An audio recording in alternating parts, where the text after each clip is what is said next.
investing in team members, I think, means you got to go to somewhere that's a unified message, that shares the same vision that you have for your practice, and extraordinary, magical things start happening. We've been misled to believe that dentistry, more specifically the dental business, has to be complicated. Dentistry can be simple, and dentistry should be simple. And welcome back, everyone, for another episode this week of the Dentistry Made Simple podcast. I'm your host, T-Bone, and this week I'm doing a virtual interview with one of our amazing masters. They're all amazing, but she happens to be amazing as well, Dr. Jessie Barton in Indiana. And today we're going to talk about how she grew her startup from basically, by definition, a startup is nothing, to something doing pretty spectacular. We're going to talk about her journey there, the marketing she's doing to attract patients, how she's dealt with some of the chaoticness and the busyness in her practice, and kind of how that journey has gone. So let's bring on Dr. Jessie Barton. Jessie, how are you doing? I'm great. How are you? I'm phenomenal. How's being a mom today? Is it a good day? Today's a good day. My kids are currently at ninja class with my husband, but they always stop in and see me at the office before they head over there. So Ninja class. ninja. I thought it was called karate class. No, it is like American Ninja Warrior obstacle course, kind of like gymnastics, but not. They love it. So in turn, I love it. Okay. Well, I've never heard of such a thing. They had karate classes when I was growing up at best. So we'll go with that. Well, that's awesome. So, Jessie, give us tell the audience, our listeners, kind of where you're at, and a little bit about your story. Give us the synopsis of how you decided to do a startup. Yes. So I graduated from dental school in 2016. While I was in dental school, I was selected as a health professions scholarship recipient through the Air Force. So I spent 3 years practicing in the Air Force right outside of school, which was a great place to start my career and really learn like the basic general dentistry clinical skills before I left that. Then my husband and I moved back to Indiana to be closer to family because we had 2 young children at that point. And I worked for a smaller DSO, learned a lot about more dentistry outside of the military, which was good. But I always kind of knew that I wanted to have my own practice. As I started the journey towards owning an office, there wasn't a lot of practices available, or they were just not what I was looking for. So I had a friend that did a startup in a neighboring city, and she convinced me that I would do great in a startup, and I just kind of believed her and went for it. So I opened my office November 2021. That was the same year that I did implant training through 3D. Mm-hmm. Oh, how I met you guys. And then started the Mastermind Program 6 weeks after we opened. So it's been a wild 18 months now, and we've seen crazy growth, and I have an associate starting this summer that I'm super excited about. What made you join the Mastermind program after you had to experience us for a whole week in the implant training program? I think I just started to see how just the way you guys talked about running your practices, and it was very different than my experience in the DSO that I worked for. And I didn't have a bad DSO experience at all. I just knew that wasn't what I wanted for me long term. And I really felt like the work-life balance, the ability to do the treatment that I enjoy doing, was what spoke to me the most, and was one of the main reasons I wanted to have my own office. And I felt like you all were going to help me get to what I wanted, even though I didn't really fully know what I wanted at that point. So, Do we ever? right. Exactly. Well, that's good. For full transparency, I hesitate to work with startup practices because most startups have a different need than what we provide Mm-hmm. at 3D Dentist in terms of business coaching. What made me more comfortable was Jessie was pretty busy with she had the patient flow and the patient volume that made me comfortable that what we could really do is give you some good foundations Yeah. that would set you up for a great career in dentistry, a great practice career in dentistry. So for those, look, we're not startup consultants. That's Mm-hmm. not at all what we do. We try to unclutter the chaos is really what we try to do. And most startups don't have chaos in the beginning. At least for sure, when I was a startup, I didn't have the chaos. So, all right. So now let's talk about the startup. So you were mentioning to me that you had over 100 new patients your first month open. Yes. So we opened November 2021. So that was a partial month. We saw 50 new patients in half of that month. And then December 2021, we saw 100 new patients that month. And so it got chaotic pretty quickly. Well, let's put that into perspective in a sense, okay? A typical solo doc practice will have two hygienists, and that's typically going to be about 2,000 active patients. Mm-hmm. So if you're seeing 100 new patients per month, then you're going to be a, a traditional single doctor, two hygiene practice in less than 2 years.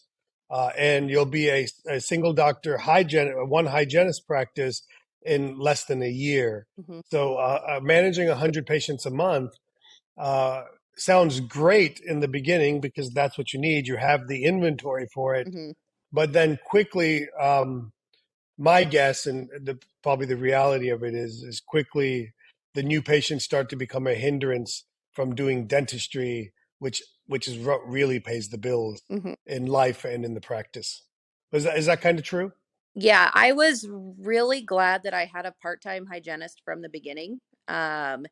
And that helped a lot because she was able to see a lot of the new patients, and then I was still able to do treatment, and we hopped chairs a little bit and did what we had to do to get rolling essentially. And so, but Right.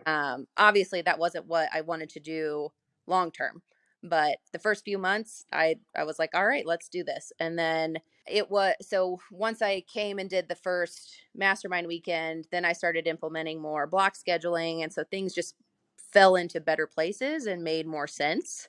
And so that was what continued to help things grow, and then help me to see what the schedule was looking like and know when was going to be a good time to bring on another hygienist, which we did like month 7. I brought on a second hygienist. Okay. So that way we were still able to accommodate the new patients, and then at that point, like the recalls were starting to come back. So it was Damn recalls. I know it was 6 months without recalls and like hygiene checks. It was really kind of like a dream. It was So, great. Yeah, it was great. And then reality hit. in reality, yes. So, but All right. but it was good, and it grew very quickly. And so I found myself having to go through some of that chaos pain before I implemented like Mhm. everything from the mastermind. And so Yeah. that I think was a good learning experience because I knew what to Mhm. do based off of what the other people in the group were experiencing, because they all had way more chaos than I did. Yeah, there were mature practices. Exactly. Yes. And so I was able to key in on those, I think, sooner. That was really, really helpful and helped us continue to grow. All right, we'll come back to this part in a little bit. So selfishly, I brought Jesse on because I wanted to talk a little bit about attracting patients. Hmm. So let's talk, Jesse. I want to give you some time to talk a little bit about what did you do and do you continue to do. And let's focus on maybe the first phase of your marketing Hmm. to attract patients. Before I opened, I started doing social media posts. And then I also started a Facebook group for local women business owners in the city that I was going to be in, as a way to kind of start introducing myself to the community. Because I mean, I'm a suburb of Indianapolis. It's like growing, small town converted into a more like big booming suburban town. And so there were a ton of like local business owners, and I knew that I wanted to start connecting with them. And so, and I really just tried to find my niche that made me a little bit different. And so I focused in on the women and the moms that were running businesses in the area, because I knew we would have things that we could connect on very easily. And so I started just having like meetings with them to talk about whatever topic they wanted to at that point, because I didn't even own a business yet, and I was making this group For business owners, when you're not even a business owner yet. I guess I had my LLC at that point, but I Yeah. just had a loan, so I didn't even have Yeah. yet. So by making those more personal connections, and I invested in their businesses, like some of the like big people in some of the local like MLM, the multi level Hmm. groups and things. And so I was like, well, I'm gonna buy your products. Or if they were a service based business, I bought their services. And as by doing that and showing that I was invested in them, they in turn just shouted my name to the rooftops. And so that's something that I continue to do at this point, is when we're having a party in the office, like I'll reach out to this lady that's a local baker and have her make the cookies for the baby shower that we're having for my, Hmm. and little stuff like that helps those people to continue to talk about me and what we're doing in our office. Let's pretend I'm not a mom. I'm not a female. I'm not a. I'm not starting a Facebook group. What about what else did you do like that any practice can do? I really tried to figure out on what was going to make me different than the other offices Okay. in the area. Coming from my previous experience, I'd always had good experience helping patients with dental anxiety. I don't know if Okay. it's just my amazing calming demeanor or what, but and Well, that's not what your hubby says, just so you know. uh, I knew that patients with dental anxiety don't go to the dentist. And from a business perspective, they would be great patients to help grow my practice, because one, if we could help them get the care they needed, they would feel better, they would look better, and they would tell other people like them that my office and I was able to help them get their care. And so that was one of the other things that we have really honed in on. So we have a comfort menu in my office. And so it's like little stuff like weighted blankets or dark sunglasses, or we have diffusers in the rooms to do some of the like essential oils type things. And so it's little Hmm. things like that they really don't cost a lot. They cost a little bit of time from your team. The team has to buy into it. But it helps these patients that wouldn't otherwise go to the dentist come. And those from those patients have come some of the bigger cases that I do, since we have Hmm. implemented sedation in the office. And then it's kind of funny that people that have dental anxiety tend to have friends that have dental anxiety, and so then their friends come in as well. And that is another thing that we've done to help grow things, as well as asking for those like personal referrals, and then also asking patients for Google reviews. And we get a good amount of patients that have read the Google reviews, that you guys helped, some like the way you guys have helped other people that are like me. And so is what brought them in, because they wanted somebody that was going to help them with their anxiety. And so these are the patients that I will really tell that they need sedation for their treatment. And most of the time they're completely fine with that because they want to sleep through the treatment as well. Um, Some of the other things we do are with the social media posts. I actually do my own social media still, because I want to make sure that the message is coming through the way I want it to the patients. So we do focus a lot on sedation. I've started to implement more before and after photos. We post about implants and really the types of treatment that I want to do at this point. And so that's helped us to grow as well, because people will be like, oh yeah, I saw you on Facebook. One of the other things that we do is thank our patients when they give us referrals. So when I was meeting with the local business owners, made a partnership with one of the local pizza shops. And so whenever somebody refers a friend, we send them a card thanking them for the referral, and it's for a free pizza. So that's gone well. Do you pay for that pizza, or is I it literally a free pizza? actually, so that was one of the things that was kind of nice, is they were like, yeah, like it's because they give them a medium pizza. Most of the time people need more than a medium pizza to feed their family. So they've chalked that up to their part of their marketing budget. And So Jesse, I just did a quick Google search for Harmony Dentistry in Indiana, yes. and you have 107 Google reviews, Mm-hmm. all 5-star reviews. I'm going to encourage you not to be so good and at least get 1-star review, so There you is can, actually like, I get where, on there. well, it says all 5-star reviews. So if you click, there's one. They didn't even I'm looking for so. it. I got you. Well, So 107 Google reviews in a year and a half is pretty darn awesome. So that's awesome. All right. And so now what about paid marketing? Are you doing any type of paid marketing? I am. So I use Wonderist.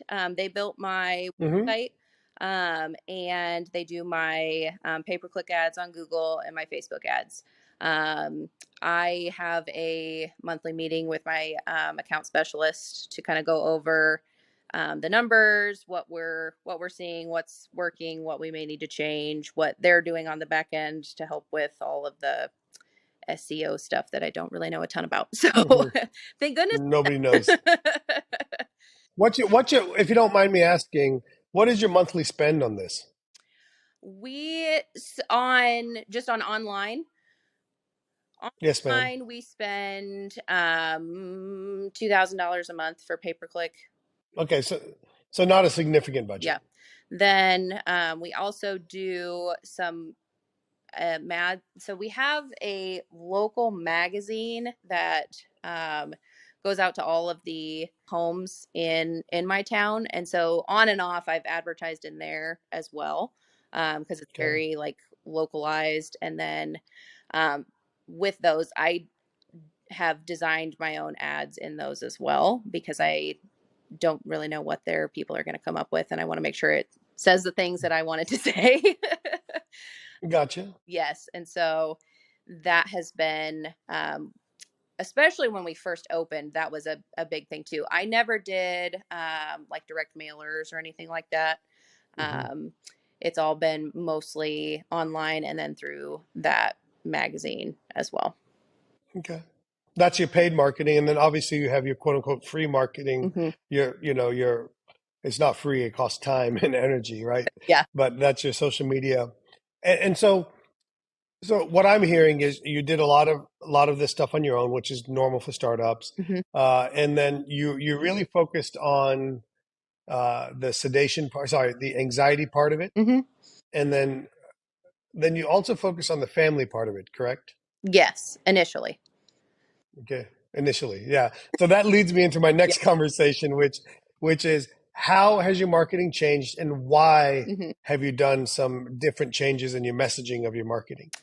Initially, like with any startup, you're just trying to get whoever in the door, so that you have in the quote butts in seats. And then as my patient base grew, I began to realize that by marketing to families and see everyone, the whole family, all your kids, all of the above, that I was getting a lot of families with little kids, and I really realized I don't love seeing little kids. So Mhm. it's not much fun doing fillings on a screaming 6-year-old. So um, No, it's not. thank goodness for pediatric dentists. I love them. Yes. As the patient base grew and I started to really realize more of what I wanted, and the treatment that I enjoyed doing and wanted to do more of that, we changed to direct more to the marketing towards the procedures and focus more on the anxiety and those types of things to allow for us to see more adults, to see more of, and kind of honed in on some of the like retirement communities that are in the area, because Hmm. the suburb that I'm in is unique in that a lot of like a good portion of the population is like 30s and 40s with 2.4 kids. And but what I was finding was that if I initially saw the parents that were closer to my age, a lot of these people have decided that this is where they're going to live, so their parents moved to the area to be closer to their Hmm. grandkids. And so by giving those adults that are, younger adults, a good experience, and it allowed them to refer their parents to me, which a lot of them, if they're like my parents, grew up in small town with dentistry that was kind of patchworked together. And by kind of using the photography and the tools that we learn in the mastermind, I have been able to really help a lot of those people move forward with more treatment as well. And so find like though that was another thing that if I had a patient that was around my age group say, oh yeah, my parents live here, I would just ask them, be like, hey, do they have a dentist? And Yeah. um and a lot of times they're like, oh yeah, they just moved, like, yeah, they need to get in here. And I was like, yeah, they can even schedule their appointment online. So, or here's a card. Yes. So Yeah. um Perfect. and so by tweaking what I tweaked some of the things that were on the website as well, because a Hmm. lot of my initial marketing said, you know, dental office for the whole family, and like I just kind of got rid of all that Yeah. stuff. My joke with Jessie every time I would see her is that her marketing, her website, everything said, "Come one, come all. I'm Jessie Barton. I'm willing to see anyone." And Jesse was I don't want to use the word complaining, but your problem that you were kept talking about was I was busy, busy, busy, Hmm. busy, right? And so we have to fine tune our audience, which is our messaging. And so my follow up question to that, Jesse, is: did the venues that you use for marketing, social media, uh, Google, and all that, did that change, and did your dollar amount change? The venues changed a little bit. I haven't been as consistent with my social media lately, because I Okay, but that's your organic posting. that's my yes. So Okay. what has changed as far as like the ads and things, or the content of the ads. So they like right now we are I think it was 2 months ago we started a new implant campaign, and so the marketing company used, they hone in on like certain age demographics and all Yeah. stuff. So that changed, and when we started that campaign, I that was when I doubled my ad spend. So you went from 2 grand to 4 grand. I went from 1 grand to 2 grand. Before, Okay, 1 grand to two yeah, grand. initially I was only Okay. doing 1 grand. Maybe I've lost touch reality, but that's not a significant spend at the end of the day. And I bring that up not to make fun, but also to help people understand you don't have to go in with five, six, seven, $8,000 a month in marketing. Right. Something like this can be done in $1,000, $2,000 a month.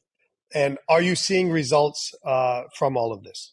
Yes. So as I had started to implement more procedure based blocks, I was realizing that some of my implant blocks weren't filling. And so then those were getting filled with other stuff Mhm. as the date would get closer.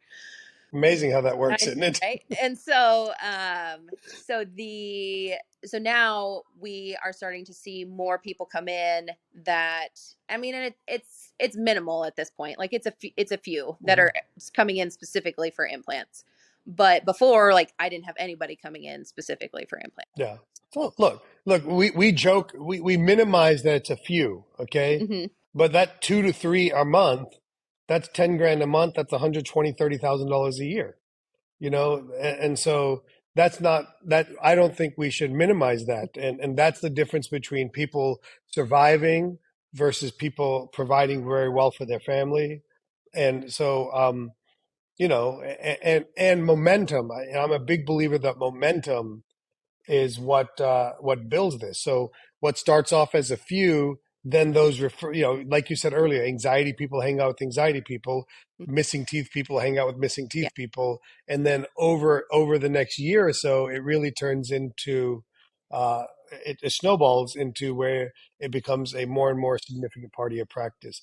Are the anxiety based advertisements still working? Yes. So, so yeah, those will still see good amount of people coming in specifically for that because they know we work well with dental anxiety. Even today, my treatment coordinator closed a case on a patient with super high anxiety that we're going to sedate and get everything done in one day, and he was all in on that. It's amazing. So now with you saying treatment coordinator, Mhm. you've said the top three things that I've done in my career. One, photography. You Yep. mentioned photography, Yep. correct? Two, sedation. You mentioned sedation. And three, the treatment coordinator. Hmm. Those have been the three most important things I've done looking backwards in my career to help create some level of success.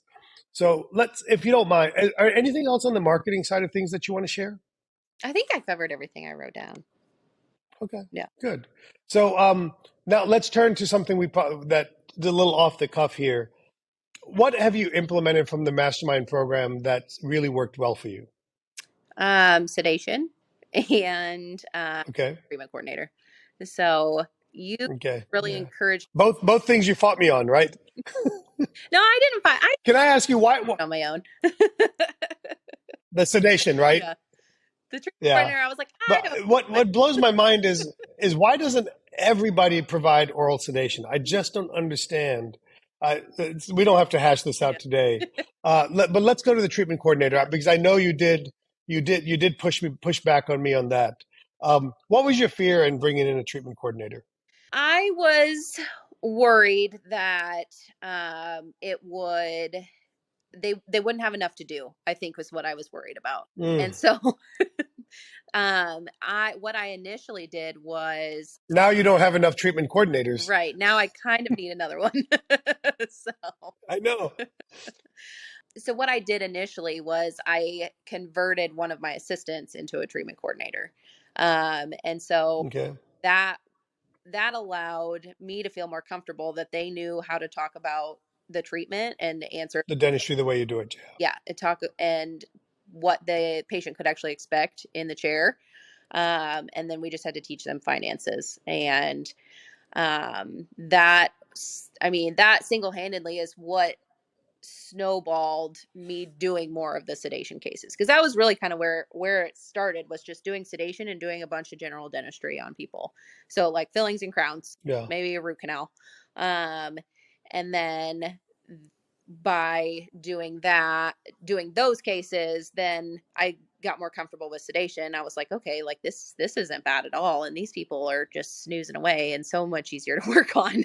So Hmm. um, and so now that's gotten me to the point where um, I, the treatment coordinator is a full time treatment coordinator. They don't assist at all. And And if you could go backwards, would you have made this person dedicated from the very beginning? yes, and I would have also stopped leaning on them to help in the back when, when, Yeah, it's costing you money. yes. So, because, I'll give you an example. You met Megan from my office, right? mm, I have to give Megan some tough love today because we're out a hygienist in our practice, and Megan is technically a hygienist. So yesterday she said, I subbed in for our missing hygienist for 3 patients. And I looked at her, I said, why are you doing that?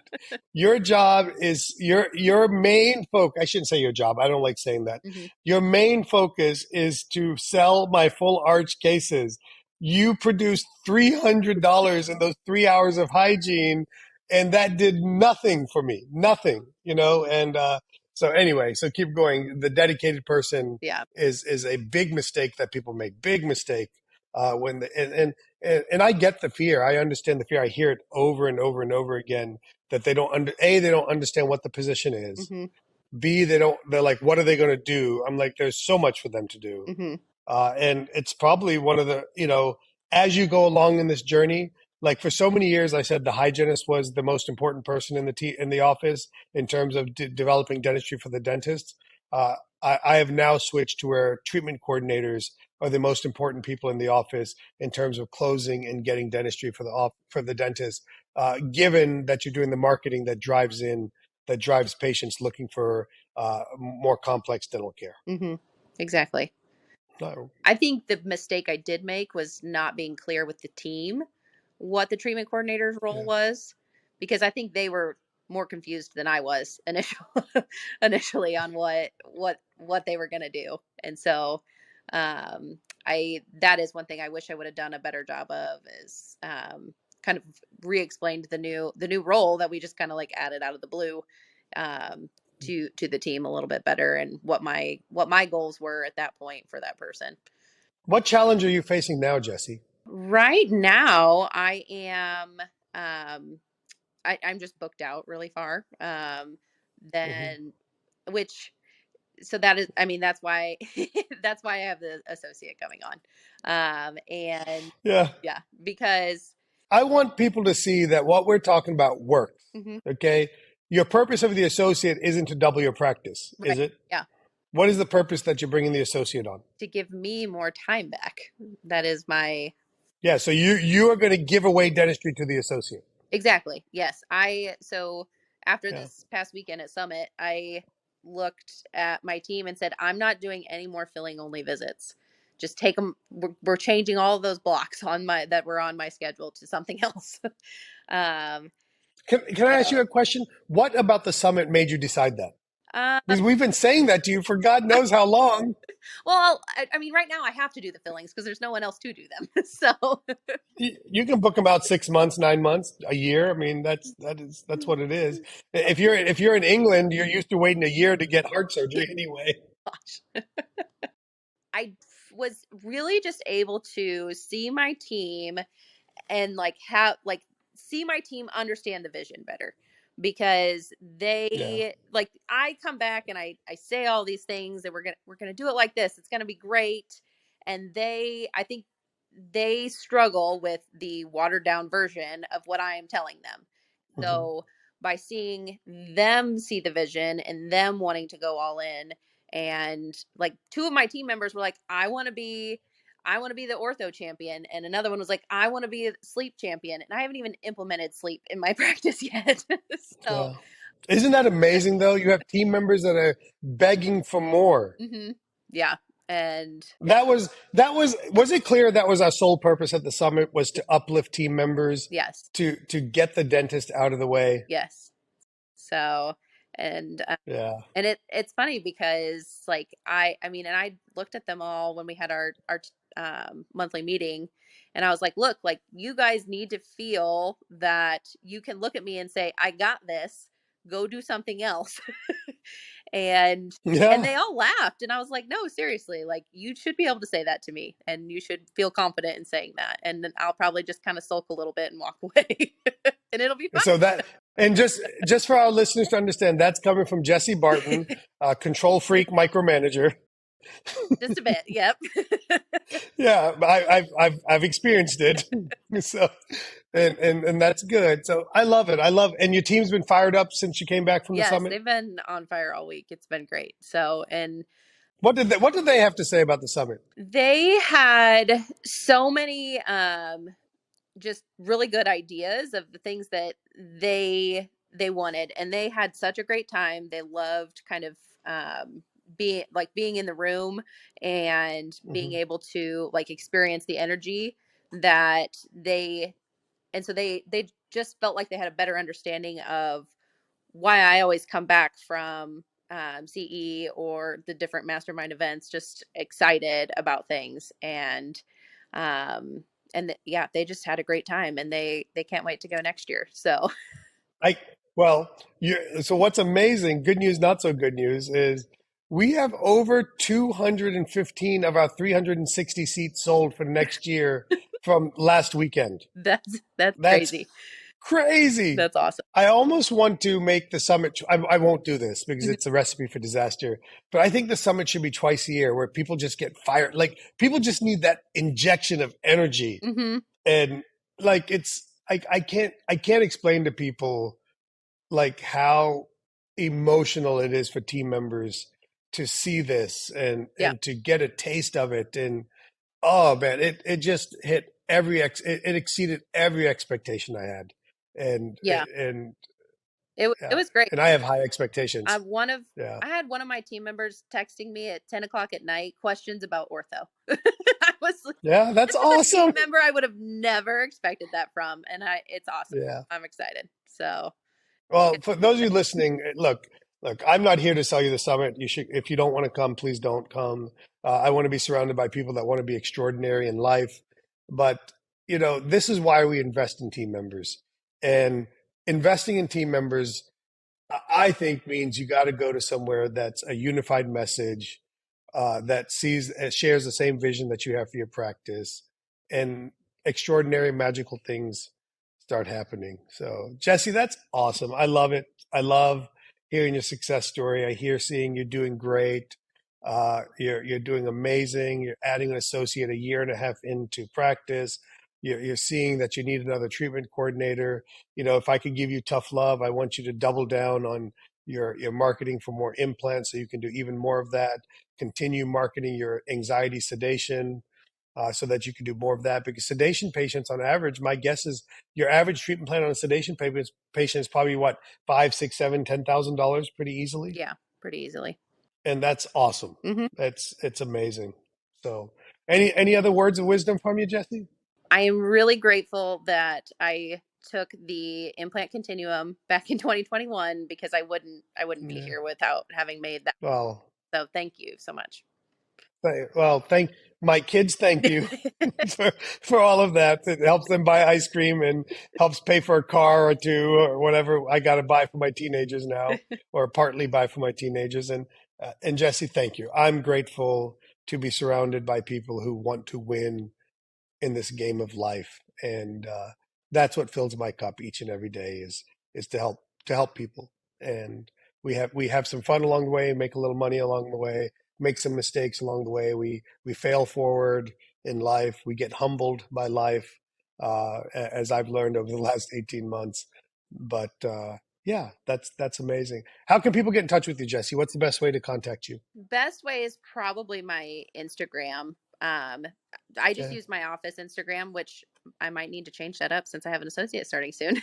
But yeah. it's Harmony Dentistry IN.